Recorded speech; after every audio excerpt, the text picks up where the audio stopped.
예, 세례가 홍해 건넜던 게 여러 가지가 있다고 말씀을 드렸어요.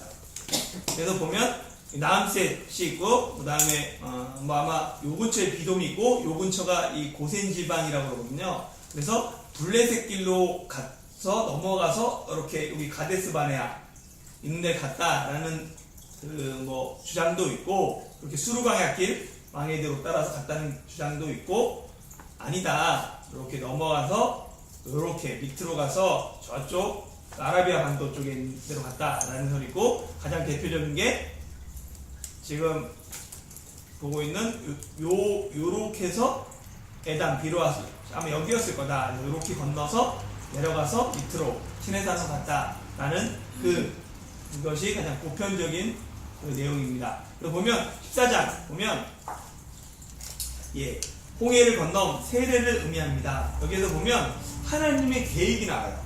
하나님의 계획이 2절에 보면 뭐라고 나오냐면 뭐예요? 이스라엘 자손에게 명령하여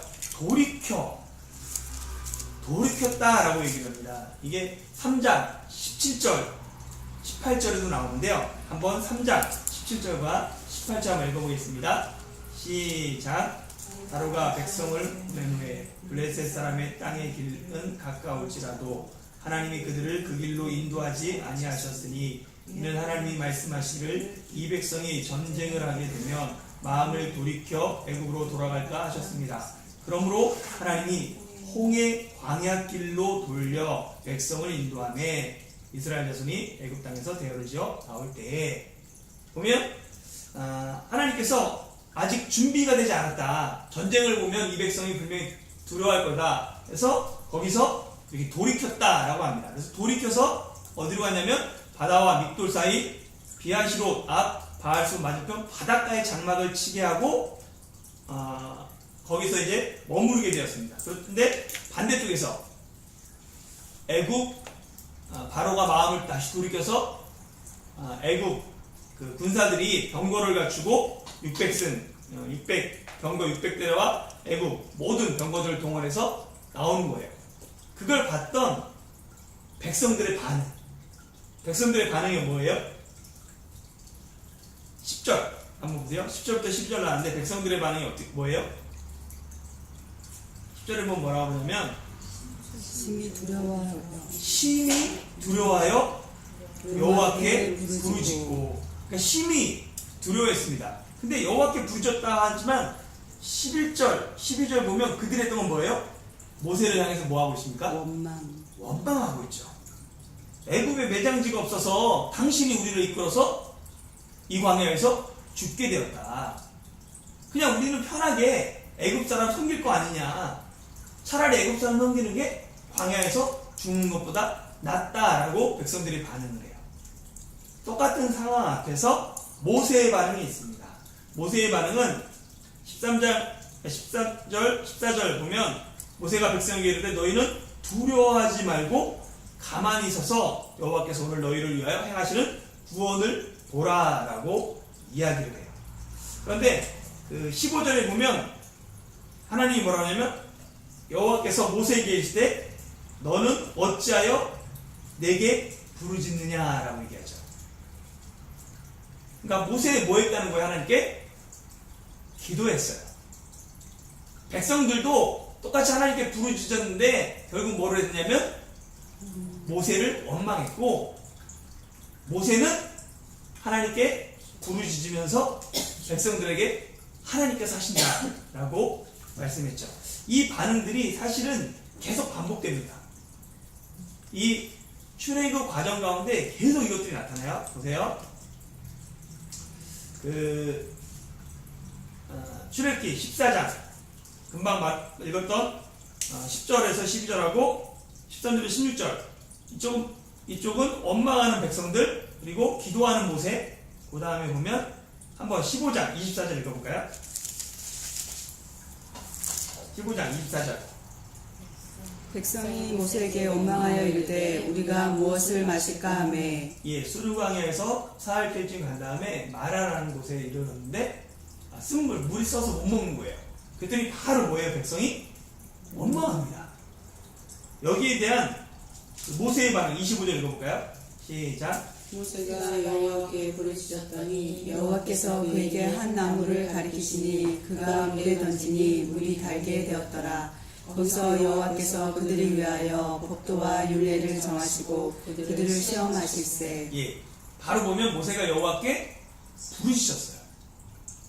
모세는 뭐 했다는 거예요? 기도했죠. 또 보세요. 출애굽기 16장 2절 읽어볼까요? 이스라엘 자손 곧 회중이 그 광야에서 모세와 아론을 원망하여. 예, 여기는 이제 신광야에 왔는데 갖고 나온 게 이제 양식이 떨어진 거예요.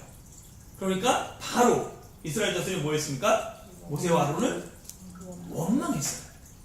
4절 읽어볼까요? 시작. 그때 여호와께서 모세에게 이르시되 보라 내가 너희를 위하여 하늘에서 양식을 비같이 내리리니. 네, 보면 여호와께서 모세에게 이르시되, 그러니까 모세는 누굴 찾아갔어요? 하나님을 찾아간 거예요.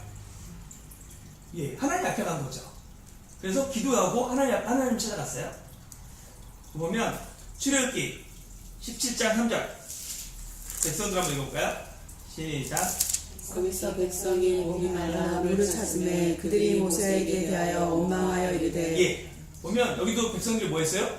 원망합니다. 느비딤에 갔는데 마실 물이 없는 거예요. 그러니까 또 다시 백성들이 원망합니다. 4절 모세는 뭐합니까? 여호와께 부르짖어 이르되. 모세는 여호와께 부르짖습니다. 이게 나중에 민수기도 마찬가지예요. 민수기 11장 1절 한번 읽어볼까요? 쭉 가면 민수기 11장 1절. 네. 여호와께서 들으시기를 백성이 악한 말로 원망하매 여호와께서 들으시고 진노하사 여호와의 불을 그 중에 붙여서 진영 끝에 사르게 하시매. 백성이 원망하는 걸 하나님께서 들으셨습니다. 그리고 또 14장 27절 민수기. 정상 끝나고 나서 뭐예요? 그들이 다시 원망하죠. 그때 27절에 뭐라고 그래요? 나를 원망하는 이 약한 회중에게 내가 어느 때까지 참으랴. 이스라엘 자손이 나를 향하여 원망하는 바 그 원망하는 말을 내가 들었노라. 그 원망하는 말 하나님이 들었다고 얘기해요. 내가 들었다라고 이야기합니다. 민수기 21장 5절 6절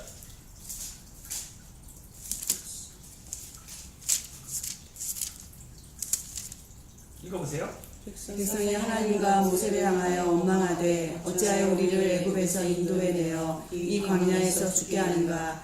이곳에는 먹을 것도 없고 물도 없도다. 우리 마음이 이 하찮은 음식을 싫어하노라 하매. 네, 여호와께서 불뱀을 그들에게 보내서 물고해고 많은 사람을 죽게 했습니다. 그러니까 원망하고 불평하니까 하나님이 불뱀을 보내셨어요. 보면 이 원망하는 백성과 기도하는 모세, 이 둘의 차이점을 아시겠습니까? 뭐냐면 이 백성은 지금 출애굽해서 앞으로 40년을 광야 생활할 사람들인 거예요. 그리고 모세는 뭐예요? 40년 광야 생활을 끝내고 부름받은 사람인 거예요. 그러니까 이 광야 생활을 할 사람들의 특징이 뭐냐면 똑같은 환경 앞에서 원망하고 불평한다는 거예요. 그런 사람에게 뭐가 기다리냐면 광야가 기다리는 거예요. 고난이 기다리는 거예요. 그 이유가 뭡니까? 훈련하기 위해서. 하나님의 백성으로, 하나님의 군대로, 하나님의 사람으로 사용하기 위해서 그 인생에는 앞으로 40년의 광야 생활이 남아있는 거죠. 근데 모세는 이미 40대 애굽에 나가서 그 미디안 땅에서 광야 생활을 40년 끝나고 부르심을 받았잖아요. 광야 생활을 끝난 사람, 훈련을 마친 사람입니다. 이런 사람의 특징은 뭐냐면 이런 사람에도 문제가 없는 게 아니에요. 똑같이 문제가 있어요.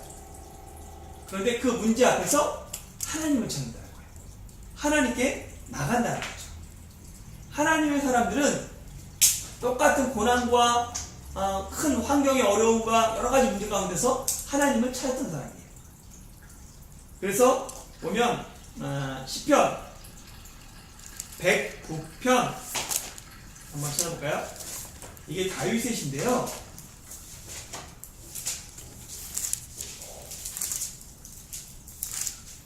시편 109편 8절에서 13절까지 한번 읽어보겠습니다.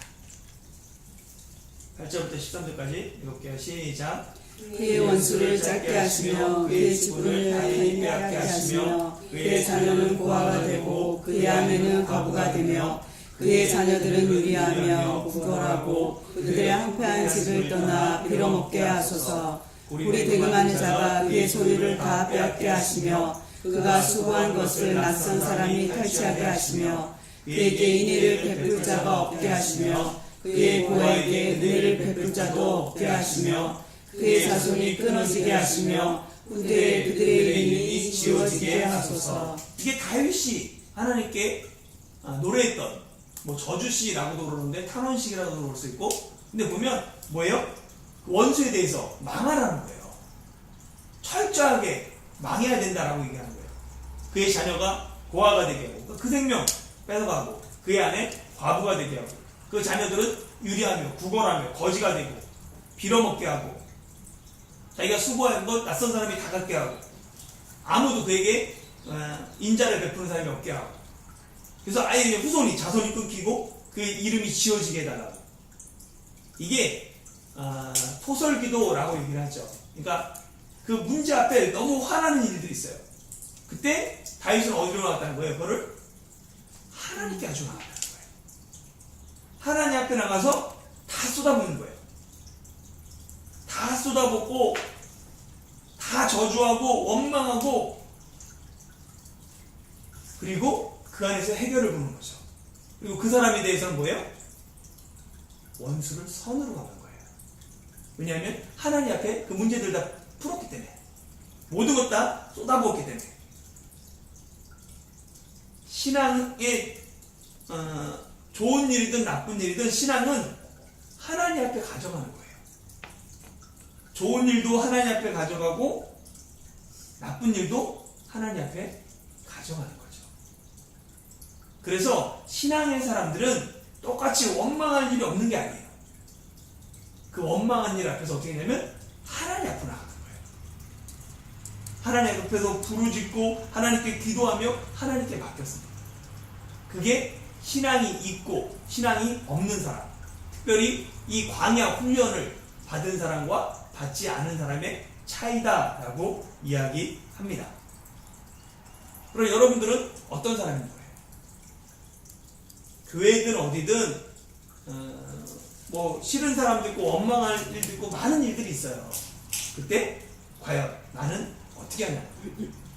정말 하나님 앞에 나가서 하나님 앞에 기도하며 하나님 억울합니다, 하나님 그 사람 정말 망했으면 좋겠어요, 다 쏟아붓고 나중에는 그 사람 축복할 수 있는 그런 사람이 신앙인 사람인 거고, 그 광야의 훈련을 마친 사람이다 라고 이야기합니다.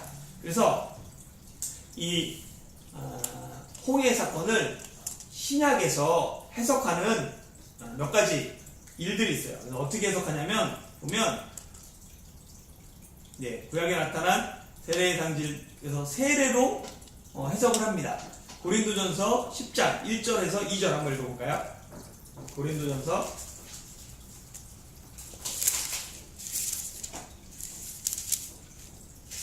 10장 1절에서 2절 시작. 형제들아, 나는 너희가 알지 못하기를 원하지 아니하노니 우리 조상들이 다 구름 아래 있고 바다가 너희로 지나며 모세에게 속하여 다 구름과 바다에서 세례를 받고. 여기까지 보면 구름 아래에 있었다라는 건 광야 생활 40년을 말해요. 그러니까 구름 기둥과 불 기둥으로 인도했던 그 40년을 말하고, 바다 가운데서 지나며, 이거 뭐예요? 홍해 사건을 말해요. 그런데 이 구름과 바다에서 세례를 받았다라고 이야기하는 거예요. 또 보면 베드로전서 3장 20절에서 21절. 베드로전서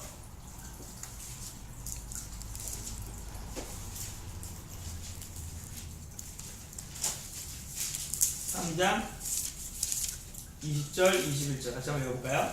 시작. 그들은 전에 여호와의 날 방주를 준비할 동안 하나님이 오래 참고 기다리실 때에 복종하지 아니하는 자들이라. 방주에서 물로 말미암아 구원을 얻은 자가 몇 명뿐이니 겨우 8명이라. 물은 예수 그리스도께서 부활하심으로 말미암아 이제 너희를 구원하는 편이 곧 세례라. 이는 육체의 더러운 것을 제하여 버림이 아니요 하나님을 향한 선한 양심의 강구니라. 물은 뭐예요? 너희를 구원하는 편이 곧 세례다라고 얘기합니다. 물로 말미암아 구원을 받는다라고 얘기해요. 그래서 그것이 세례다라고 얘기하고, 그 피는 예수님을 죽이고 물은 나를 죽인다라고 얘기해요. 그러니까 세례라는 건 내가 죽는 거예요. 세례라는 건 내가 함께 예수님과 함께 죽는 그러한 의미를 가지고 있습니다. 그래서 보면 하나 더 일단 보고 설명을 드리겠습니다. 골로새서 2장 11절에서 15절. 골로새서 2장 11절에서 15절. 근데 11절, 12절. 11절, 12절만 읽어보겠습니다. 시작. 또 그 안에서 너희가 손으로 하지 아니한 할례를 받았으니 곧 유대의 몸을 벗는 것이요 그리스도의 할례니라. 너희가 세례로 그리스도와 함께 장사되고 또 죽은 자들 가운데서 그를 일으키신 하나님의 역사를 믿음으로 말미암아 그 안에서 함께 일으키심을 받았느니라. 그래서 세례라는 건 사실은 구약의 할례를 의미한다라고 이야기를 하고 있습니다. 왜 하나님께서 홍해의 광야길로 돌려 인도하셨을까? 다시 출애굽기 쪽으로 넘어오면 하나님께서 분명히 빠른 길이 있었는데 돌려 인도한 건 블레셋 사람들 땅, 거기서 전쟁을 두려워하기 때문이다 라고 얘기하고, 또 하나는 결국 이 세례를 주기 위해서다 라고 이야기할 수 있습니다.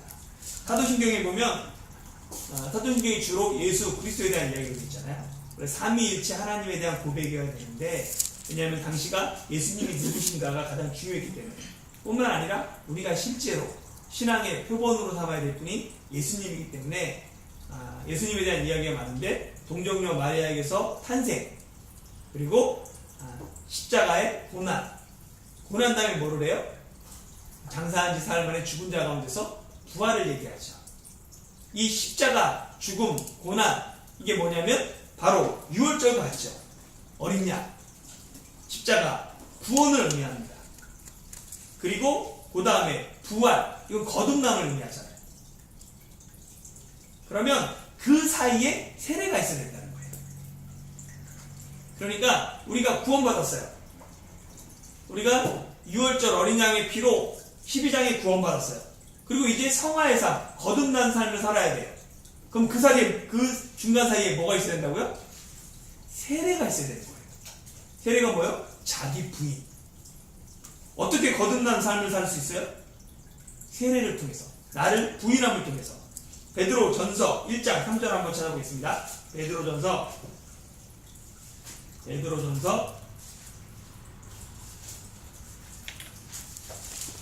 1장 3절 한번 읽어주실까요? 시작. 우리 주 예수 그리스도의 아버지 하나님을 찬송하리로다. 그의 많으신 긍휼대로 예수 그리스도를 죽은 자 가운데서 부활하게 하심으로 말미암아 우리를 거듭나게 하사 산 소망이 있게 하시며, 부활을 통해서 우리를 뭐 어떻게 했어요? 거듭나게 했어요. 그래서 이제 산 소망이 있다라고 이야기합니다. 그러니까 이 거듭나게 하는 거, 부활을 통해 거듭난다는 거예요. 근데 그 중간에 세례가 있고, 나를 십자가에 못 박고 내가 그리스도와 함께 죽는, 자기를 부인하는 그 세례가 있다는 것이죠. 그 시편을 보면 원래 시편이 1편부터 150편까지 나눠져 있지만 원래 큰 개로도 봅니다. 그래서 5권의 책으로도 보고, 그 다음에 원래 시편이 1, 2편이 한 편으로도 봐요. 중간에 나눠졌지만 그런 식으로 보면 그러니까 시편의 22편이 뭐냐면 고난의, 메시아의 고난에 대한 시편입니다. 22편에 한번 볼까요? 그러면 22편이 그 유명한 거 있잖아요. 어찌하여 나를 버리셨나이까. 그래서 10편 22편에 보면 이게 메시아에 대한 고난에 대한 20편 1절 내 하나님이여 내 하나님이여 어찌 나를 버리셨나이까 어찌 나를 멀리하여 돕지 아니하시며 내 신음 목소리를 듣지 아니하시나이까. 이게 예수님께서 십자가에 못 박히실 때 고난에 대해서 얘기합니다. 그리고 23장은 뭐예요? 여호와는 나의 목자다. 내가 부족함이 없다. 목자가 나를 인도하기 때문에 부족함이 없는 거죠. 그렇죠? 그리고 24편은 뭐냐면 영광의 문을 영광의 왕이 누구시냐? 문들아 머리 들어라. 영광의 왕이 들어가신다. 이렇게 얘기하고 있습니다. 그러니까 어떻게 보면 고난 다음에 영광의 왕이 들어가시는 그 영광에 참여하는 것, 그 중간에 뭐가 있어요? 인도하심이 있는 거죠. 목자의 인도하심. 우리도 마찬가지입니다. 이 고난과 인도하심과 그 하나님 나라 들어가는 것까지는 하기 위해서 뭐가 있냐면 세례가 있어야 되는 거예요. 이 옛사람과 그 새사람에 대한 것들이 이따가도 살펴보는데 먼저 살펴볼게요. 갈라디아서 5장.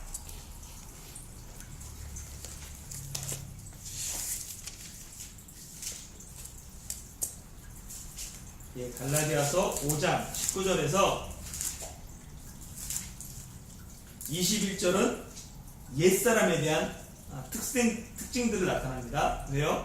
율법의 육체의 일은 분명하니 곧 음행과 더러운 것과 호색과 우상숭배와 주술과 원수 맺는 것과 분쟁과 시기와 분냉과 당짓는 것과 분열함과 이단과 투기와 술취함과 방탕함과 또 그와 같은 것들이라. 전에 너희에게 경계한 것 같이 경계하노니 이런 일을 하는 자들은 뭐를 받지 못해요?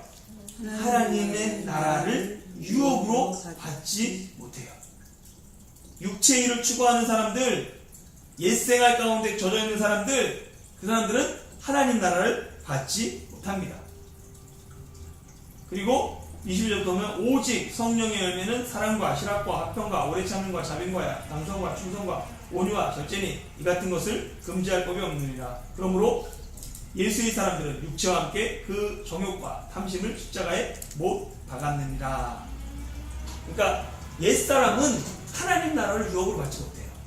장자가 되지 못합니다. 하나님의 기업을 받지 못해요. 옛사람에 머물러 있는 사람들, 그러니까 광야 생활을 통과하지 않는 사람들은 그냥 가나안 땅에 못 들어가잖아요. 거기서 그냥 끝나는 거예요. 그런데 우리가 성령의 열매들을 맺고 기업을 맺는 사람들이 되어야 합니다. 에베소서 써볼까요? 바로 뒤에 보면 에베소서 5장 3절에서 9절인데요. 비슷하게 되어 있습니다. 음행과 온갖 더러운 것과 탐욕은 너희 중에서 그 이름조차도 부르지 말라. 이는 성도에게 마땅한 말이라. 누추함과 어리석은 말이나 희롱하는 말이 마땅치 아니하니 오히려 감사하는 말을 하라. 너희도 정녕 이것을 알거니와 음행하는 자나 더러운 자나 탐하는 자 곧 우상 숭배자는 다 그리스도와 하나님의 나라에서 기업을 얻지 못한다라고 이야기하고 있습니다. 그러니까 누구든지 헛된 말로 너희를 속이게 못하게 하라. 이는 이로 말미암아 하나님의 진노가 불순종의 아들들에게 나타나니. 쭉 하면서 뭐예요?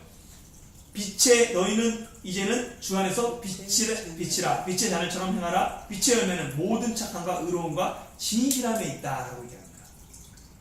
그러니까 옛사람은, 세상을 쫓는 사람은 하나님의 나라의 기업을 받지 못한다고 해요.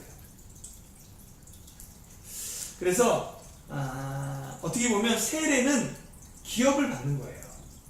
세례를 통해서 뭐가 되냐면 제사장이 될 수 있는 거죠.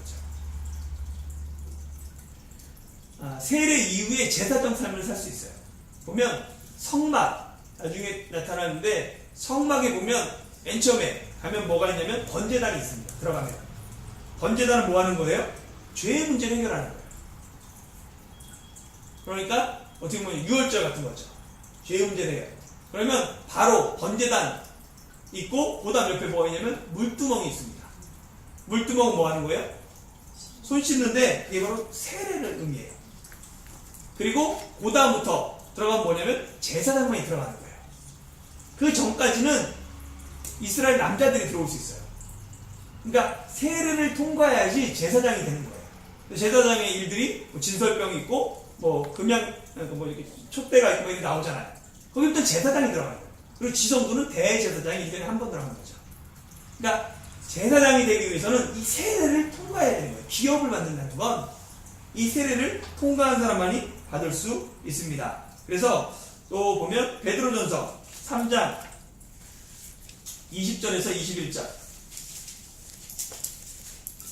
베드로전서 3장 20절에서 21절 아까 쭉 읽어봤는데 이게 보면 중요한 건 21절에 보면 이는 곧 세례라, 표니 곧 세례라, 이는 육체의 더러운 것을 제하여 버림이 아니요 하나님을 향한 선한 양심의 강군이라. 이게 무슨 얘기냐면 육체의 더러운 것 제하여 버려야 되죠. 근데 그게 우리 힘으로 돼요? 아무리 결단하고 아무리 해도 잘 안 되잖아요.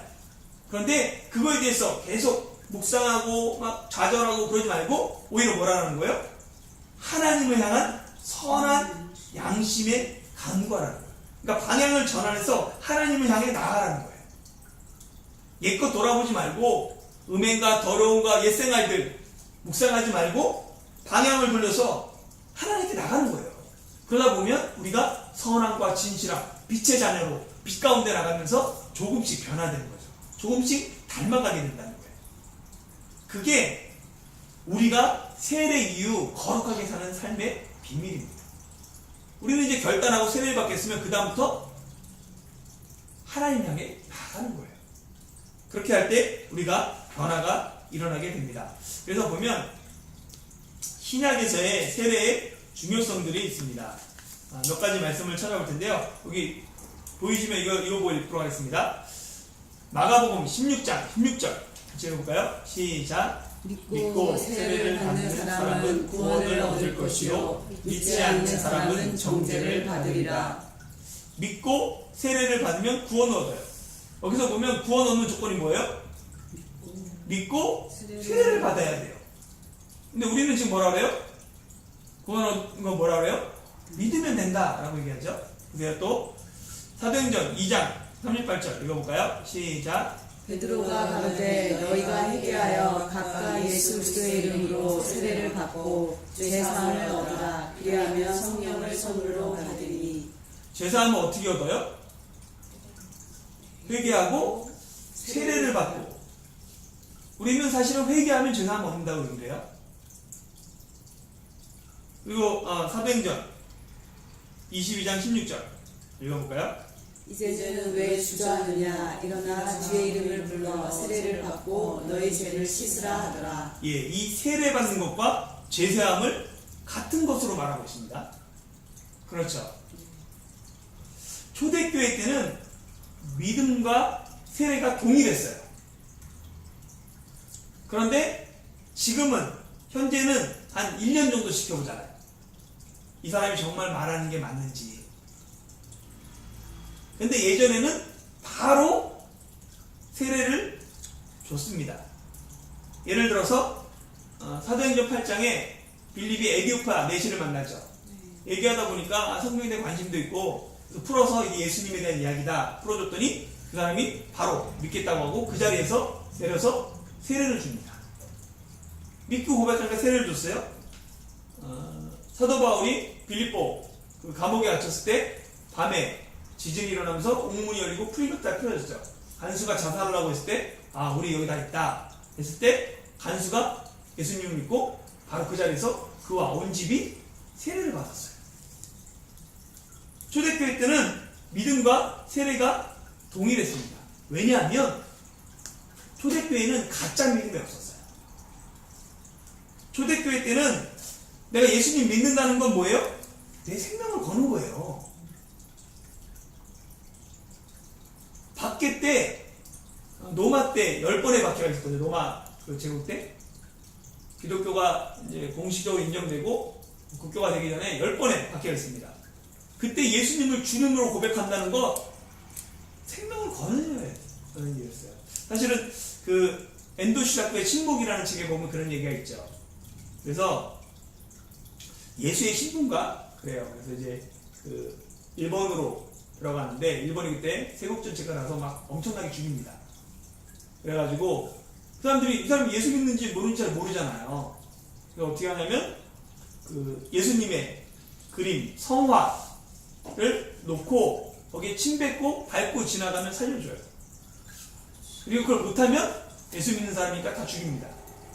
그 죽이는 방법들이 보면 되게 잔인해요. 그래서 제가 그거 보면서 와 내가 과연 순교할 수 있을까? 그런 마음이 들 정도로 그랬었어요. 제가 맨 처음에 이제 그 책을 보면서. 그런데 그 신부 중에 하나가 예전에 잡혀갔던 신부 중에 하나가 뒤에 젊은 사람이 잡혀오는데 신부 중에 하나가 침 뱉고 밟고 지나가는 거예요. 그러니까 다른 사람들도 그렇게 눈물을 흘리면서 침 뱉고 밟고 저주하면서 지나갑니다.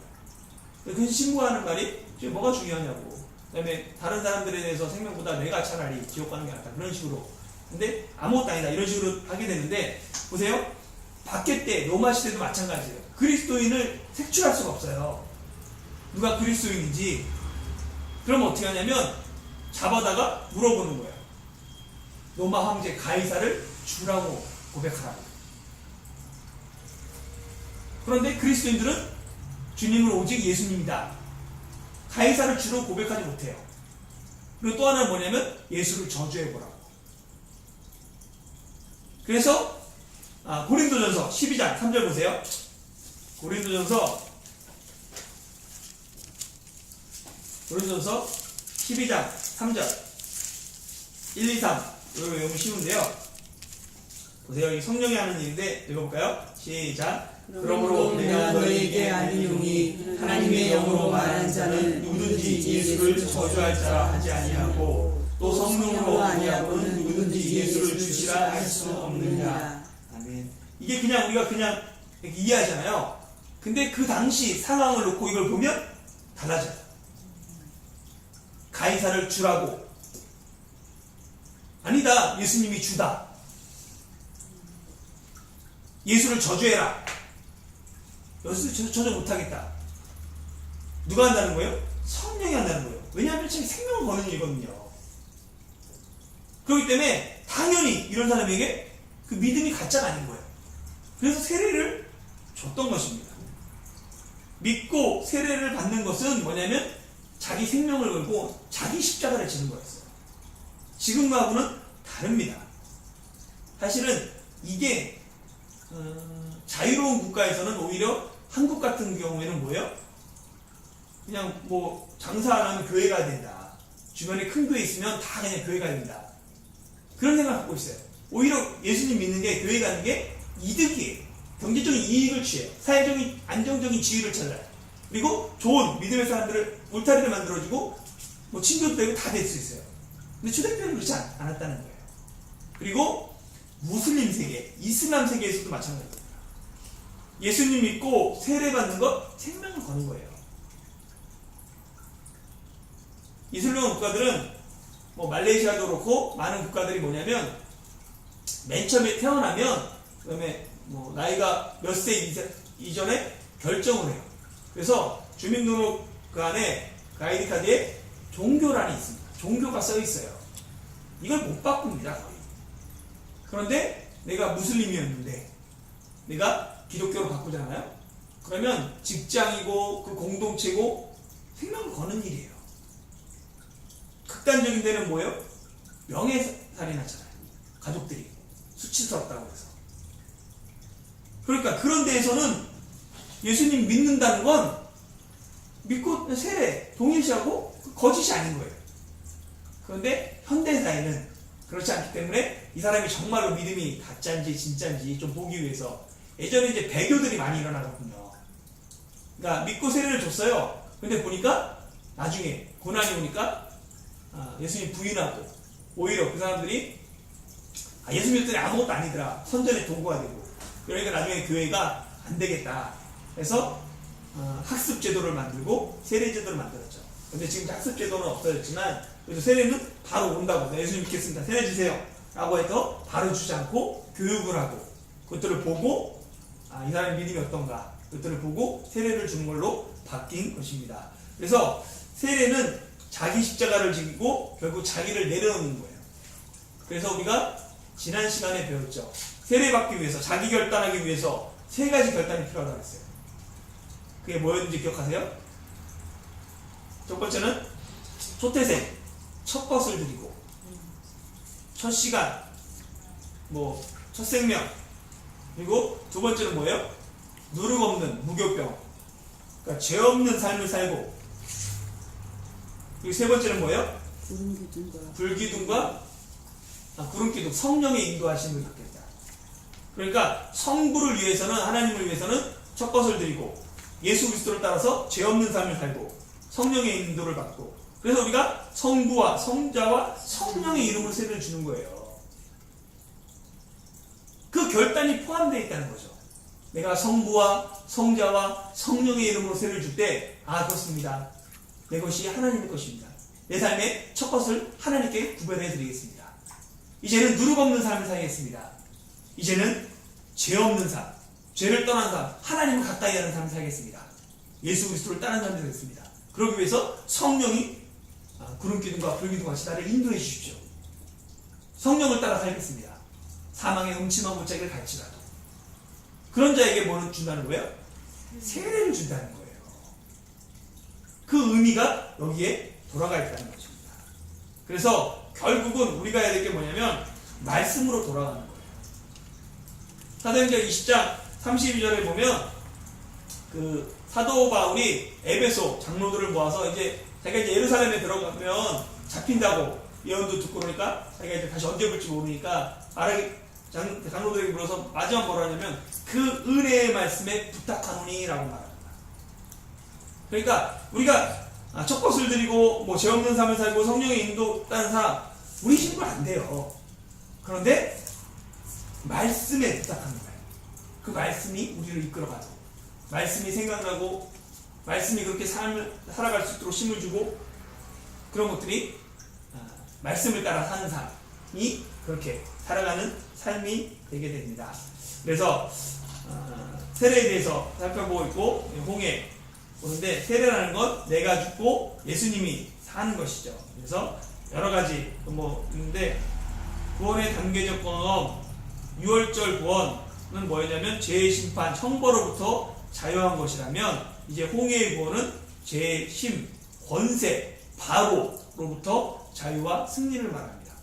그 전까지는 바로를 의지하며 살았어요. 근데 이제 바로가 죽고 신과 권세들이 무너지고 하나님을 위해 사는 것이 되고 그 다음에 내가 누리는 구원의 혜택은 홍해에서 바로와 그의 병거가 수장되고 홍해의 세례로 내가 부활의 삶을 시작함. 아까 찾아봤던 것처럼 거기서 죽고 부활, 다시 사는 것, 거듭남, 그리고 새로운 변화된 삶을 사는 것, 이것이 바로 우리가 누리는 구원의 혜택입니다.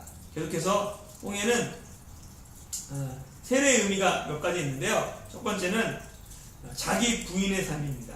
여러 가지 분야에서 자기 부인이 필요해요. 보면 문화생활, 취미, 대인관계, 감정적 절제, 상처를 버림, 여러 가지 자기 부인이 필요하죠. 이제는 세례 받았다면 문화생활이나 이게 바뀌는 거예요. 취미가 변화되는 거예요. 사람들 만나고 관계하는 게 달라지죠. 그러니까 억울한 일이 있고 그렇지만 내가 세례 받은 사람으로서 이 죄를 따라 살지 않고 하나님 우선으로 살고 성령이 인도하시면 하는 거예요. 감정적으로도 마찬가지고 옛생활, 상처 거기에 머물러 있지 않죠.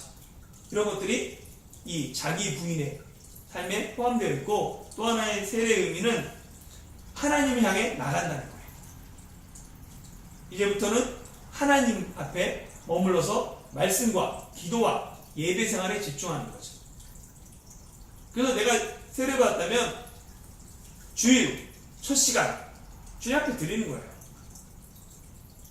그리고 하나님의 말씀을 통해서 내가 인도를 받고 그리고 광야 통과한 사람 특징 뭐라 했어요? 하나님 나가 기도하는 거죠. 똑같은 상황 가운데서. 그러면서 점점 빛 가운데로 하나님을 닮아가는 게 이 결단에 있다는 거죠. 그리고 이렇게 살아가는 거예요. 그래야지 변화가 일어납니다. 홍해를 건너는 영적인 전략.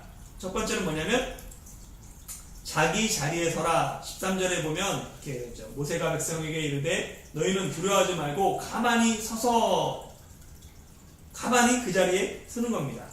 이 말은 야차고 자리를 잡다, 위치를 잡다, 서다 라는 뜻을 가지고 있는데요. 자기 자리에 서라. 감정에 요동하지 말고 자신의 자리를 지키라. 그 자리에 꿋꿋이 서 있으라 라는 뜻을 가지고 있습니다. 그래서 자기 자리를 이탈하고 저질렀던 이적행위. 이적이 뭐예요? 적을 이롭게 하는 행위. 뭐예요? 지도자를 원망하고 불평하는 것. 그래서 11절 12절이 그 14장에 보면 백성들이 원망하는 그 내용들이잖아요. 이스라엘 백성들의 반응. 그게 이적행위라는 거예요. 그래서 무슨 일이 있을 때 문제가 있고 어려움이 있을 때 그 내부에서 막 원망하고 뭐 불평하고 싸우고 막 그런 것들은 이적행위라는 거죠. 그리고 하나님을 대적함, 지도자를 대적함, 적을 두려워함, 과거로 회귀함, 사람들을 충동하여 마음이 흔들리게 함, 이 모든 것들이 이적행위다라고 얘기합니다. 그러니까 굳게 자리를 지키는 거예요. 자기 자리를 굳건하게 요동하지 않고 지키는 게 첫 번째고, 두 번째는 보라. 그래서 여기 뒤에 보면 나오죠. 보면 가만히 서서, 맨 처음에 서서, 그 다음에 구원을 보라 나옵니다. 두 번째는 보라예요. 그래서 여호와께서 오늘 너희를 위하여 행하는 구원을 보라. 라라고 하고 바라보다, 주목하여 보다, 분별하다 라는 뜻을 가지고 있습니다. 그래서 문제가 오면 우리는 뭘 봐야 하나님을 봐야 되는데 실제로는 뭘 보냐면 주로 적에게 집중합니다. 바로의 군대를 보죠. 문제를 보고 적을 보고 두려움에 떨죠. 또 뭘 보냐면 환경을 바라봅니다. 앞에 있는 바다를 보고 물결을 바라보죠. 도저히 내심을 할 수 없는 그런 환경들을 바라보며 좌절하기도 하고 원망하고, 또한 원망의 대상을 찾습니다. 주변 사람, 지도자, 이런 사람들을 원망할 대상들을 찾고, 그 다음에 문제 앞에 떨고 있는 연약한 자신에게 집중합니다. 난 안 돼, 난 연약해, 난 할 수 없어. 그런데 우리가 주목하고 분별하고 바라봐야 될 게 있어요. 그게 뭐냐면 하나님을 바라보고 하나님의 구원을 바라보는 거예요. 그러기 위해서는 말씀과 기도로 하나님께 집중하는 훈련을 해야 됩니다. 두 번째 전략이 보는 거라면, 첫 번째는 뭐예요? 그 자리에 굳게 서는 것, 요동하지 않는 것. 두 번째는 하나님을 바라보는 것. 다른 환경이나 적이나 원망의 대상이나 내 자신을 바라보는 게 아니라 하나님을 바라보는 거고, 세 번째는 뭐냐면, 침묵하는 겁니다. 입을 다물는 거예요. 여호와께서 너희를 위하여 싸우시니 너희는 가만히 있을지어다. 보면 하라시, 입을 다물라, 혀를 물다, 침묵을 지키다, 가만히 있다 라는 의미가 침묵하라, 이런 뜻을 가지고 있습니다. 여리고성 공격할 때도 마찬가지였어요. 중요한 전략 중에 하나가 제사장이 나팔을 불고 성을 돌면, 한 바퀴 돌면 그 백성들은 뭐 했어요? 침묵했어요. 맞춰서 행진했죠. 보면 아까도 살펴봤는데 민수기 14장 11절에 보면 그러니까 하나님을 멸시하고, 또 21장 7절에 보면 불뱀을 불러오고 이 모든 것들이 원망했다, 하나님이 들으셨다라고 얘기합니다. 그래서 보면 에베소서 6장 16절에 모든 것 외에 믿음의 방패를 가지고 이로써 등이 악한 자의 모든 불화살을 소멸하라 해서, 여기에 악한 자의 모든 불화살은 뭐냐면 불평, 원망, 비난, 부정적 표현들, 이런 것들이 악한 자의 모든 불화살이고, 이걸 위해서는 믿음의 방패가 필요합니다. 신앙, 신뢰, 믿음이 있어야지 이것을 이겨내게 되죠. 그래서 사실 침묵하는 게 쉽지 않죠. 맞서 싸우는 게, 같이 대적하는 게 훨씬 더 쉬운 것 같아요. 그런데 성경적인 원리는 뭐냐면 요동하지 않고 하나님의 구원을 바라보며 침묵하는 거예요. 기다리는 거예요. 대표적으로 잘했던 사람이 다윗을 볼 수 있죠. 사실은 사울이 몇 번이나 자신의 생명을 해하려고 할 때 하나님의 구원을 바라보며 신뢰하며 대적하지 않았던 다윗을 보게 됩니다. 그리고 네 번째는 뭐냐면 찬양하는 거예요. 그래서 선포하고 감사 제목 찾는 것, 하나님을 찬양하는 것을 듣게 됩니다. 그래서 15절 쭉 보면 승리하신 하나님을 앞을 어떤 하나님을 찬양하면 승리하신 하나님, 승리가 하나님께 있음을 찬양하고요. 높고 영화로우신 하나님, 그분의 나의 심, 나의 노래, 나의 구원, 나의 하나님이시다. 자, 이거 나중에 다 드릴 거니까.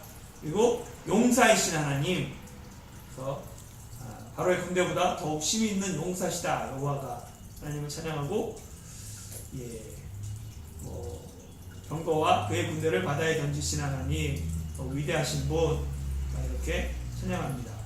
그래서 우리가 다 알고 있죠. 내가 지금 경험하고 있는 문제보다 더욱 크신 하나님, 원수보다 더욱 높으신 하나님, 내가 있는 염려하는 사건보다 더욱 전능하신 하나님, 나의 찬양, 나의 노래, 나의 신앙 고백은 어떠한가 한번 돌아볼 필요가 있습니다. 그래서 승리하신 하나님, 그 하나님을 더 찬양하고, 또 보면 하나님의 구원을 또 노래합니다. 그래서 하나님의 손으로 구원하셨다. 하나님의 진노가 그들을 심판하셨다. 모든 피조세가 하나님의 역사에 복종한다. 이런 식으로 하나님의 구원을 찬양하고요. 그리고 주님의 인도하심에는 목적이 있다라고 얘기하는데, 주의 거룩한 처소를 삼으시고 주의 기업의 산을 삼으시고 주의 처소를 삼으시려고 주의 손으로 성소를 예비하신, 이게 목적을 또 찬양하고, 하나님이 우리 가운데 고난이 있고 어려움이 있고 문제 있다면 분명히 목적도 있을 거예요. 그래서 그 목적들을 신뢰하고 찬양하는 것, 이것이 찬양하고 선포하고 감사 제목을 찾는 것, 감사하는 것 찾는 것, 오히려 그 다음 가운데서 그런 하나님을 만나는 우리들이 경우고요. 키아즘 모세의 노래 보면 여호와께서 행하신 일을 찬양하는 게 1절에서 12절입니다. 그리고 여호와의 다스리심을 찬양이 18절하고, 백성을 인도하되 거룩한 처소에 들어가게 하신, 동일하게 백성을 인도하사 주의 기업의 산에 심으신. 중간에 키아즘, 키구조 기억나시죠? 요 구조가 하고 싶은 말이었던 거예요. 뭐냐면 14절에서 16절에 보면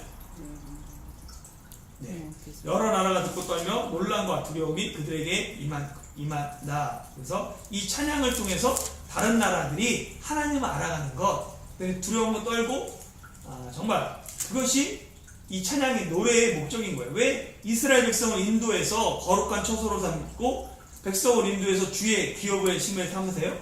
그걸 통해서 다른 나라 백성들, 온 열방들 두려움과 떨림 그들 가운데 임하면서 이스라엘 대적하지 않도록, 그리고 또 그들이 하나님 알도록 하는 데 있습니다.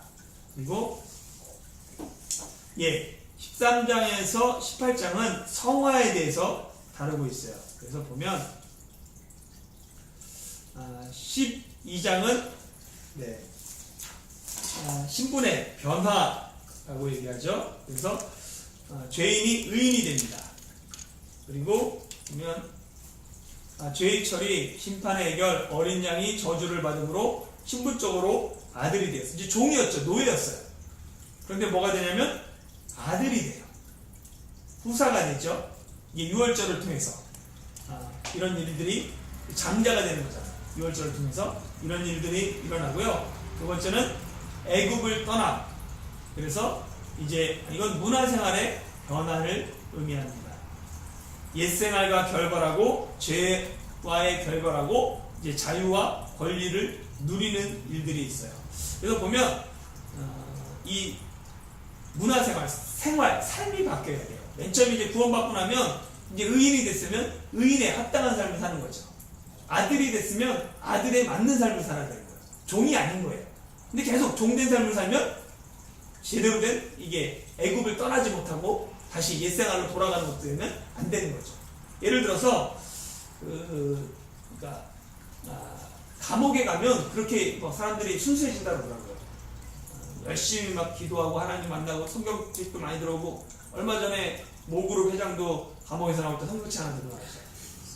왜냐면 거기 가서 이제 정말 성경책 읽으면서 막 하나님 만나는 거예요. 정말 하나님 그런 사람들이 많아요. 깡패하다가도 그래서 목회하는 사람들도 있고 많습니다. 그리고 사실은 뭐 유명한 사람들 있잖아요. 대도라고 불렸던 조세영 씨도 그렇고, 예전에 그 김근태, 지금 돌아가신 그 김근태 의장 고문했던 이근한도 그렇고 많은 사람들이 감옥에서 성경책 보면서 회심하고 목사가 되고 막 그랬어요. 그런데 감옥에서 회심하고 나와서 목사가 됐지만 다시 뭐예요? 손을 대고 잘못돼서 다시 또 들어가기도 하고. 이게 오래 가지 않습니다. 대부분 오래 안 가요. 근데 왜 오래 안 가는지 아세요? 감옥에서는 죄 지을 일이 별로 없어요. 환경이 죄 지을 환경이 아니에요. 거긴 죄 지을 게 없어요, 이렇게. 그런데 나오면 뭐예요? 세상 나오면? 욕이 너무 많고. 예. 거긴 그렇게 살 줄 알았어요. 거룩하게 살 줄 알았어요. 왜냐하면 별로 죄 지을 게 없잖아요. 사기칠 것도 없고 뭐 할 것도 없고. 그런데 세상에 나와봤더니 옛생활 다시 돌아가는 거예요. 그 환경으로 돌아가는 거예요. 그러니까 이 생활이 변화되는 거, 문화생활이 변화되는 거예요. 제 생활과 결별해야 되는 거예요. 그걸 못하기 때문에 다시 옛생활로 돌아가는 것을 보게 됩니다. 문화에 대한 것이죠. 맹모 삼천지교. 왜? 맹자를 그 환경 가운데 인도하게 돼요. 그 영향을 받기 때문에 그렇습니다. 그래서 그런 것이 필요하고요. 세 번째는 홍해. 홍해 이 사건은 주권의 변환을 의미합니다. 그래서 그 전까지는 이제 바로를 의지했어요. 그러니까 바로가 시키는 것만 하면 돼요. 그럼 먹는 거 책임지잖아요. 주인이 바로였죠. 바로를 예배하고 바로가 명령하고 바로를 두려울 거면 떨면 돼요. 근데 홍해 이후부터는 주인이 바뀌는 거예요. 내 주인이 하나님을 맡기죠. 하나님의 인도를 따르고 이제 하나님을 예배하는 자가 되는 거예요. 그래서 이 주권의 변화가 일어나야 됩니다. 그리고 그러니까 너희는 가만히 있어 내가 하나님 됨을 알지어다. 왜 가만히 있어야 돼요? 하나님이 이제 주인이라는 거예요. 내가 이제 책임진다. 그거를 경험해야 돼요. 하나님의 그 구원을, 하나님의 왕 되심을, 하나님의 주인 되심을 경험하는 거죠. 네 번째는 광야예요. 15장부터 18장까지 되는데 하나님을 주인으로 모시는 삶. 이제부터 실제로 하나님을 주인으로 모시는 게 어떤 건지를 광야의 삶을 통해서 알려주십니다. 그래서 이제 새로운 양식으로 살아가요. 새롭게 살아가게 됩니다. 이때부터가 이제 예배 생활로 나가는 거예요. 그래서 보면 광야 이유가 있죠. 이제 신의 산으로 가잖아요. 거기서 이제 하나님과 교통하고 하나님 나라의 정신에 대해서 배워요. 하나님의 대행자가 어떤 건지 그걸 배웁니다. 그래서 이렇게 성화의 삶이 쭉 있어요. 근데 이렇게 보면 1번부터 4번으로 계속해서 변화되어 가는 거예요. 그냥 여기서 끝나는 게 아닙니다. 우리가 그냥 의인이 되는 것으로 끝나는 게 아니에요. 이제 아들이 되는 게 아니에요. 끝이 아니에요. 그때부터 이제 내 삶, 죄생활, 옛생활 결별하고 떠나고 애굽에서 떠나야 되고 이제 홍해에서 내 주권이, 내 주인이 바꾸는 거예요. 내 자신을 내려놓고 가만히 있고 하나님이 주인 되시는 거고 광야에서 하나님의 훈련을 받는 것입니다. 그래서 보면 이 세례라는 건 세례가 여기 있으면 옛사람과 새사람의 경계선에 있어요. 내가 이제 거듭나 세례를 통하여서. 그리고 광야는 새사람의 생활훈련입니다. 이 광야를 통해서 신의 산 성막으로 이끌어져요. 그리고 성막은 하나님과 동거하며 하나님의 정신, 하나님의 철학, 하나님의 영으로 사는 것, 영으로 충만하게 되는 것, 이런 삶을 이야기합니다. 이것이 사실 어려워 보여요. 그런데 계속해서 사실은 간단합니다. 하나님을 따라 살면 되는 거예요. 하나님의 말씀에 순종하면 되는 거예요. 따라가면 돼요. 근데 이스라엘 백성들이 자꾸 뭐예요? 딴소리 하잖아요. 옛날이 좋았는데 우리가 그때 거기 있었으면. 그러니까 이 생활은 우리가 이제 구원받았으면 교회 생활하면서 하나님 말씀을 따라 살면서 조금씩 주님이 원하시는 주님의 대행자로 매일 예배하는 삶으로 성막의 삶으로 나아가면 됩니다. 그래서 고난이 내게 유익이다 라고 얘기하는 것이 10편 119편에 얘기하는 것이 그런 의미입니다. 이 고난을 통과해서 우리가 정금같이 나가게 되는 거죠. 그래서 이제 다음 시간에 잠깐 쉬고 고난에 대해서 한번 10 뒷부분에 대해서 이야기하겠습니다. 정리해보면 나암셋에서 나와가지고 430년 되는 6월절 때 나와서 60만 명이 나오고 중단 잡족이 함께 나오고 여호와의 밤이었다라고 얘기하고 처음 갔던 곳이 숫곳입니다. 숫곳에서 구름기둥과 불기둥의 인도함을 받게 되고 왕의 대로로 가지 않게 되죠. 그래서 돌아서 비하시로 들어왔을 때 바로가 침공하게 되고 완악하게 마음을 바꿔가지고 이걸 통해서 애굽 사람으로 나를 여호와인 줄 알게 하리라 라고 하나님이 말씀하시고 이제 15장 뒷부분에 가면 이제 수르 광야에 들어갑니다. 그래서 이제 3일 동안 걸어가요. 3일 후에 이제 마라라는 곳에 도착하게 됩니다. 그랬더니 너무 쓴 거예요. 그래서 백성들이 물이 없으니까 막 원망하게 되고 거기에 뭘 하냐면 나무를 넣게 됩니다.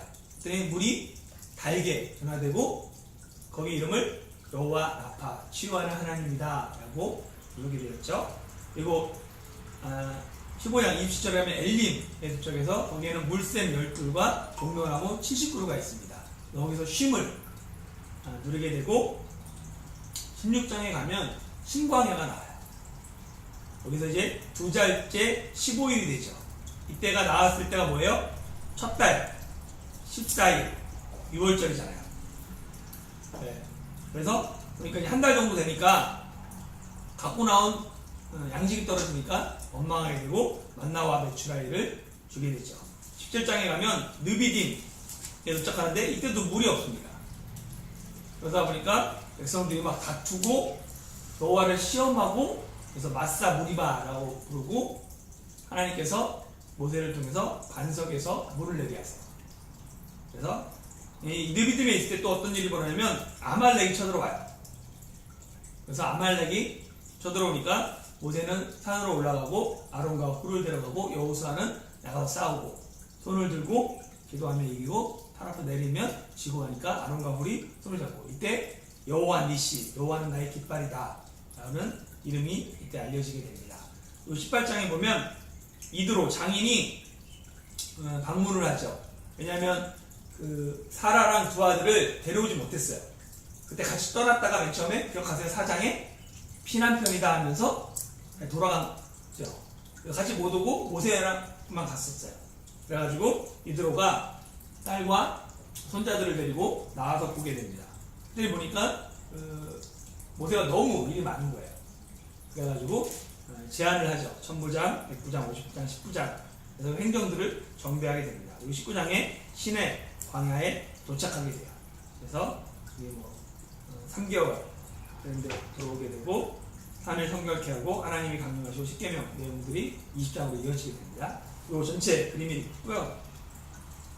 보면 여기가 이제 그 마라에 가면 성지순례 가면 항상 찍어오는 사진이 이 사진이더라고요. 이게 그 모세의 우물이라고 불리는데 이게 마라의 쓴물이 여기서 났다라고 사람들이 얘기하는 거죠. 그리고 여기에 보면 에셀나무가 그 옆에 있습니다. 그래서 광야에 에셀나무가 있는데 나그네들이 이렇게 쉴 수 있도록 그 샘물 옆에 큰 에셀나무가 있어서 사람들이 여기서 쉼을 얻게 됩니다. 그리고 보면 그 치료하신 하나님 수르광야에서 엘림까지 내용들을 좀 더 살펴보면 수르광야 민수기 33장 8절에서는 에담 광야라고 나와 있습니다. 그러니까 민수기에서 옛 여정들을 쫙 돌아보잖아요. 거기 보면 에담 광야 나오는데 수르광야 3일을 진행했는데 물이 없어요. 그리고 물을 찾았는데 쓴물이 납니다. 그랬더니 모세를 비난하고 백성들은 모세를 비난하고 모세는 물을 위해 기도하게 됩니다. 그랬더니 쓴물이 단물로 바뀌는데 여기 나무를 던진 걸 십자가를 예표한 것이다 라고 얘기를 해요. 그래서 여호와 라파 치유하신 하나님 이런 내용들이 있었고 여기 보면 25절에 보면 거기서 여호와께서 그들을 위하여 법도와 율례를 정하시고 그들을 시험하실 때, 그래서 법도와 율례를 정했습니다. 어떻게 보면 26절에 보면 첫 번째, 나 여호와의 말씀을 듣고 순종하고, 두 번째는 내가 보기에 의를 행하며, 세 번째 내 계명에 귀를 기울이며, 넷째는 내 모든 규례를 지키면 어떻게 되냐면 모든 질병에서 하나도 너희에게 내리지 아니하겠다라고 하나님이 말씀하시면서 치유의 하나님에 대해서 말씀하세요. 그리고 엘림에서는 휴식을 취하는데 여기가 11km 정도 수르강에서 떨어진 오아시스가 있었고, 거기에는 이스라엘 위에서 12 물샘과 70 종려나무가 있어서 거기서 쉼을 얻게 됩니다. 그리고 16장에 오면 신광야에 도착하게 돼요. 그래서 신광야 보면 아무것도 없죠. 그래서 보면 광야에 주로 있는 나무가 요 나무인데요. 그럼 가까이 찍으면 이렇게 되죠. 이게 시띠나무라고 해요.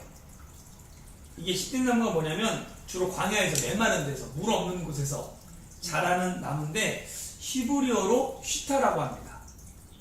그래서 이게 복수형이 쉬팀이에요. 그걸 음역한 게 뭐예요? 시딤이 된 거예요. 예. 그래서 시딤남이라는 건 히브리어 쉬팀을 이렇게 음역하다 보니까 시딤나무가 됐는데, 영어로는 뭐라고 여기다 다 번역하는지 아세요? 이 나무가 뭔지 아세요? 영어로? 아카시아입니다. 우리나라 아카시아랑 좀 달라요. 우리나라 아카시아는 좀 잎이 좀 더 크고 봄에 흰색 꽃 아카시아 향기를 뿜는데, 그 중동 지역에 있는 아카시아는 이게 아카시아인 거예요. 그래서 영어 성경에는 아카시아라고 번역되어 있습니다. 모든 영어 성경에는. 그리고 우리나라도 공동 번역하고 표준세 번역은 아카시아로 번역했어요. 예. 그리고 이게 뭐냐면 이 시띠나무가 어디에 쓰냐면 성경을 읽어보면 법궤 만들 때, 그리고 성막 널판을 만들고 뭐 상들 만들 때 시띠나무로 만들어요. 그래가지고 왜냐면 이 광야에서 나무가 제목을 쓸만한 나무가 없습니다. 그래서 이 시띠나무로 만드는 거예요. 그런데 재밌는 것은 개역 성경에서 출애굽기에 보면 이 시띠나무를 뒷부분에 보면 뭐라고 만들었냐면 조각목이다라고 번역하고 있어요. 그래가지고 신명기 13장 3절에는 시띠나무라고 번역하고 있는데 출애굽기는 조각목이라고 번역하고 있습니다. 왜 그러냐면 중국어로서 조각자 나무, 이게 뭐냐면 아카시아랑 유사하대요. 중국어가 조각자 나무가. 그래서 중국어 그 번역을 한국어 성경이 그대로 바꾼 거예요. 그래서 조각목이 된 거죠. 예전에 김동호 목사님이 이거 갖다 얘기하셨는데요. 본인이 그러니까 이렇게 설교하실 때 이게 조각목이 조각조각 되는 걸 이렇게 막 만들어 보지 알고, 그래서 우리가 하나님 앞에 귀하게 그 성막으로 해서 성전에 쓰이기 위해서는 각 사람들이 연합해서 이 조각목처럼 돼야 된다, 이렇게 막 그래야지 하나님 앞에 그 제단에 쓰임받을 수 있다, 이렇게 설교하신 적이 있어요. 그래가지고 본인이 나중에 봤더니 그 조각목이 그게 아니라 아카시아 나무고 시띠나무였다. 자기가 그냥 무조건 그냥 묵상하면서 해석하고 이러는 게 그냥 기본적인 그 역사와 문화 배경을 보지 않고 해석했던 게 잘못됐던 적이 있다, 한번 이러면서 얘기하신 적이 있어요. 그래서 이 조각목으로 되어 있습니다. 그리고 신광야 사진을 좀 더 보면 이런 식으로 뭐 아무것도 없고요. 신광야에서 어떤 일이 벌어지냐면 만나와 메추리가 나오는데, 메추라기가 떨어지는데요. 2개월 15일이 지났어요. 그래서 양식이 떨어지게 됩니다. 그랬더니 백성들이 뭐냐면 애굽에서 먹던 고기를 그리워하죠. 우리 애굽에서 고기를 먹었는데, 그러면서 모세와 아론을 원망합니다. 그래서 하나님께서 양식을 허락하시죠. 왜냐하면 이제 저녁에는 메추라기를 먹고 아침에는 만나를 먹을 것이다 라고 얘기합니다. 그러면서 뭐라고 그러냐면 만나에 대해서 매일 아침 필요한 만큼 한 오멜씩 2리터 정도 거두라라고 얘기해요. 그래서 일찍 나가야 되죠. 왜냐하면 해가 뜨면 사라지니까. 그리고 다음날 아침까지 만나를 남겨두지 말라라고 얘기하죠. 다음날까지 남겨두면 어떻게 돼요? 썩어요. 부패되죠. 벌레 생기고 막 이렇습니다. 악취가 나고. 그리고 6일째에는 2일분을 거두라라고 얘기해요. 다음날이 안식이기 때문이다. 그렇죠? 그래서 16장 5절에 보면 이렇게 나왔죠. 그래서 여기서 제가 무슨 말이 왔다고 그랬어요? 준비일이다 라는 게 여기서 생겼다고 제가 지난주 설교 때 얘기했어요. 그래서 안식일의 준비일, 그래서 유대인들은 이 준비일을 지키죠. 그래서 우리 안에도 예배에서 준비일이 필요하다. 주일을 준비하는 그런 말씀들을 드린 적이 있습니다. 그래서 보면 이게 준비일을 두는 것들이 있고요. 또 보면 이걸 통해서 하나님이 말씀하시는 게 또 뭐냐면 부의 축적을 허용하지 않아요. 더 많이 싸는 것. 그래서 철저하게 그게 썩게 합니다.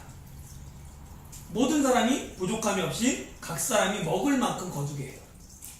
하나님 놀랍게도 이 지구상에 지금 70억이 넘는 인구가 살고 있어요.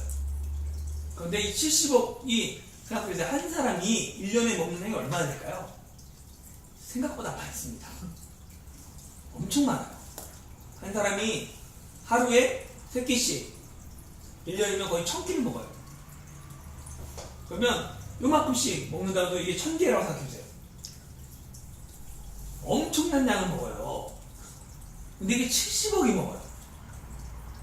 그런데 그 모든 사람이 다 먹을 수 있는 것들을 허락하시죠.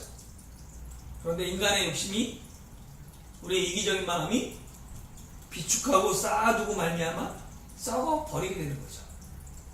그런 것들이 하나님 나라의 원칙에 보면 바른 것들이 아닌 것을 보게 됩니다. 그래서 거기서는 부족함이 없어요. 쌓아두지 않아도 자기 필요한 것만 먹으면 충분히 먹을 수 있는 양이 내렸습니다. 그런데 뭐예요? 이스라엘 백성들이 하나님 말씀하시는데 어떻게 했어요? 이행하지 않아요. 듣지 않습니다. 그래서 늦게 나가는 사람도 있고요. 그 다음에 안식일 전에 준비하지 않는 사람도 있고, 안식일에 나가서 확인하는 사람도 있고, 또 더 많이 가진 사람도 있고, 이것들을 다 온전하게 이스라엘 백성들이 순종하지 않는 것을 보게 됩니다. 그리고 보면 만나가 언제까지 공급된지 아세요?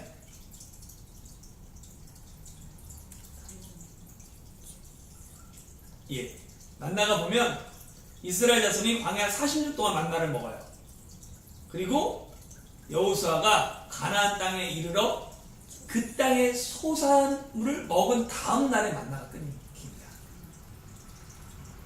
그러니까 그 땅에서 이제 먹기 시작하니까 그때부터 이제 만나가 내리지 않고 40년 동안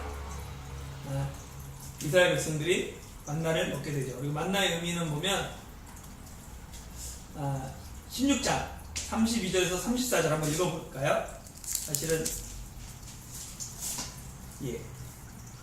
32절에서 34절 읽어볼게요. 시작. 모세가 이르되 여호와께서 이같이 명령하시기를 이것을 오멜에 채워서 너희의 대대 후손을 위하여 간수하라.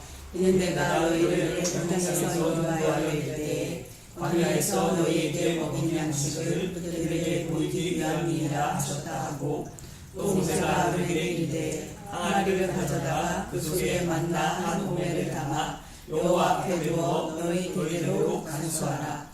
아론이 여호와께서 모세에게 명령하신 대로 그것을 증거판 앞에 두어 간수하게 하였고. 네, 거기까지 보면 대대 후손을 위해서 항아리에 한 오멜 담아서 간수하게 했어요.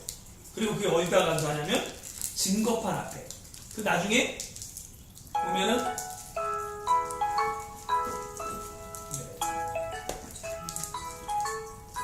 죄송합니다.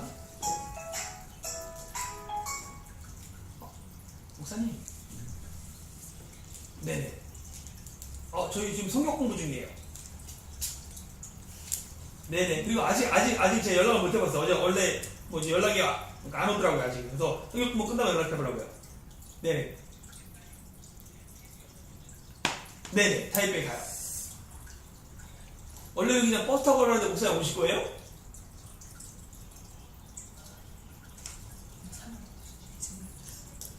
발참 감사. 아니 뭐 다른 사람이 없어가지고 저 혼자 가니까 그냥 버스 타고 올라가라고 그랬죠. 이게 뭐지? 네, 알겠습니다. 네네. 예. 죄송합니다. 아 이런 거 편집되나요? 아니 그냥 배를 올렸고요. 뭐 우리끼리 보는데 좀 어때요? 잘 물리기 전에 자를 수 있잖아요. 다시 해볼까요? 그 부분을 궁금해서 그런 거예요. 이게 돼요? 자를 수 있는데. 자를 수는 있는데 봤더니 제가 자르기를 해봤더니 이 부분이 제가 자르고자 하는 부분이 이 부분이잖아요. 이 부분을 설정을 하면 딱 이 부분이 남고 나머지가 잘라져 보여요. 뒤가 다 잘라서. 잘못됐어. 그래서 제가 아직 이거를 잘 몰라서 그래 편집하는 역시 부분을. 컴퓨터가 돼. 중간에 이렇게 한번 하는 적 있던데. 그거는 이제 이어서 쉬었다가 얼굴 열심히 하세요. 이게 딱 쉬었다가 잘하고 연습하다가 쉬었다가 이어지는 거죠. 그거 못 뛰고 하셨죠? 딱 이런 것도 알고? 우와, 대단하신데요? 사실은 집사님 때문에 시작한 거예요. 지금 맞아요. 그때 생각나는데. 녹음하신다 하셔가지고 집사님 집사님 감각이 위해서 없어질 거예요. 그래서 안 되지. 내가 들고 가서 들어야 돼. 그래가지고, 다시 할까요? 어디 했지? 예. 아니 그냥 괜찮아요. 네. 우리끼리 그래요. 보는데요. 뭐. 보면, 이게 법계 안에 들어가. 네, 나중에 이루어지는 것을 보게 됩니다. 그래서, 결국 만나의 의미가 대대 후손을 위하여서 그것들을 기념하고요. 또 하나 만나의 의미가 있습니다. 신명기 8장 3절 잘하는 말씀인데요. 같이 한번 읽어볼까요? 신명기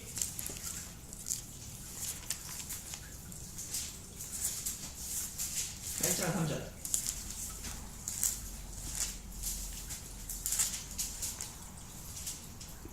신명기 8장 3절 시작. 너를 낮추시며 너를 줄게 하시며 또 너도 알지 못하며 네 조상들도 알지 못하던 만나를 내게 먹이신 것은 사람이 떡으로만 사는 것이 아니요 여호와의 입에서 나오는 모든 말씀으로 사는 줄을 내가 알게 하려 하심이니라. 왜 하나님께서 만나를 먹이셨어요? 사람이 떡으로만 사는 것이 아니라 하나님의 말씀으로 사는 줄을 알게 하기 위해서 만나를 먹이셨고요. 만나의 의미는 두 가지인데 하나는 대대손손을 위하여서 내 후손들을 위하여서 그것들을 기억하게 하는 그것을 이야기합니다. 그래서 이제 만나까지가 이렇게 나오고요. 그 의미들은 나중에 다시 얘기할 거예요. 그리고 그 다음에 도착하는 게 보면은 느비딤 골짜기로 17장에 가게 되고요. 여기서 장막을 치는 느비딤 골짜기가 이렇게 되어 있습니다. 그래서 산이 있고 골짜기에 있어야 모세가 또 올라가잖아요. 산도 있고 그 다음에 여기서 또 이제 물이 없어서 이렇게 되는데 성지순례 가면 이렇게 나온다고 그렇게 되어 있습니다. 이게 베두인들 실제로도 지금도 이렇게 살고 있는 거죠. 그러니까 유목민들. 그래서 이제 양을 치고 베두인들이거든요. 그래서 나중에 그 사해사본이라고 이 베두인들이 양치다가 옛날 그 동굴에서 성경책을 발견하게 돼요. 사해사본. 이 베두인들이 이렇게 실제로 그냥 뭐 소굴 같은데 집 짓고 살고 이렇게 벽 짓고 살고 이러면서 유목하면서 살고 있습니다. 이게 뭐 모세의 기도산이라고 불려서 여기서 모세가 보면서 기도했다라고 불리고요. 그러면 느비딤 반성에서 나온 물 마사 무리바라고 불리는데요. 신광야를 출발하여 느비딤에 도착해서 여기서 장막치고 거주하게 됩니다. 그러면 백성이 물이 없어 모세와 다퉜어요. 모세가 여호와께 부르짖고요. 장로들을 데리고 가서 호렙산에 반석을 치라라고 하나님이 말씀하세요. 모세가 부르짖었더니 그래서 가서 반석을 쳤더니 물이 나왔는데 마사 무리바라고 부르죠. 마사는 시험했다. 야, 여기 사람들이 여호와를 시험했다. 무리바는 여기서 모세가 다퉜다. 그런 뜻을 해서 아싸 무리바라고 가지고 있습니다. 또 하나 느비딤에서 했던 이 아말렉과의 전쟁 여호와 니시라고 하는데요. 아말렉은 에서의 후손입니다. 그래서 에서의 후손이고 이따가 한번 찾아봐도 되는데 여호수아는 나가 싸우고 모세는 산에 올라가 손을 들죠. 아론과 훌이 도와줍니다. 그다음에 책에 기록해서 기념하라고 말해요. 이게 첫 번째 말씀하시는 거예요. 책에 기록해라. 그래서 이걸 기념해라. 이것도 뭐라고 하냐면 여호수아의 귀에 외워 드리게 해라 라고 하나님께서 말씀하시고요.